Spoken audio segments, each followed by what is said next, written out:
দোস্ত, হ্যাঁ দোস্ত।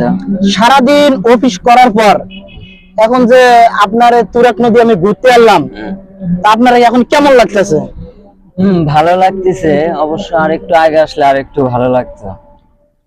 আর একটু আগে এলে ভালো লাগতো। হ্যাঁ। তাই সেই কারণে সারাদিন যে কষ্ট করলেন, কষ্ট করার পর এখন যে একটু ঘুরতে আইছি, এখন মনটার ভিতরে ভালো লাগতেছে না খারাপ লাগতেছে? অবশ্যই ভালো লাগতেছে। ভালো লাগতেছে তো? ঠিক আছে। হ্যাঁ ঠিক আছে। বুঝছেন, সারাদিনের যে কষ্ট করছি, এই কষ্টটা ঘুরার পরে কিন্তু অনেক সুন্দর একটা মনের আনন্দ, মনের উদ্যোগ, মানে সারাদিনের কষ্টটা একবারে ভুলে গেছেন নাকি?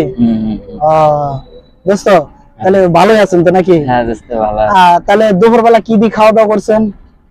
দুপুরবেলা বিরিয়ানি খেয়েছি, বিরিয়ানি পাক করছিল, বিরিয়ানি খেয়েছি। তাহলে বিরিয়ানি খেয়েছেন না? তাহলে দোস্ত, সারাদিন এই যে গরিবের কষ্ট, গরিব আর মনে করেন দেশের অবস্থাও ভালো না, গরিবের কষ্টও বেশি এখন। আর গার্মেন্টসে মনে করেন অনেক গার্মেন্টস বন্ধ হয়ে যাইতেছে, বেতন দেয় না ঠিক মতন। তা আপনারা কি বেতনটা তো ঠিক মতন পান? এখন পাইছি তো, এখন দেখা যাক কি করা যায়। দেশের যে অবস্থা তাতে দেখে ভালো লাগতেছে না আর কি, আবহাওয়া ভালো লাগতেছে না দেখে। আচ্ছা তা দোস্ত, ঠিক আছে, ভালো থাকেন, আল্লাহ হাফেজ, আবার দেখা হবে ইনশাল্লাহ। ঠিক আছে, আল্লাহ হাফেজ।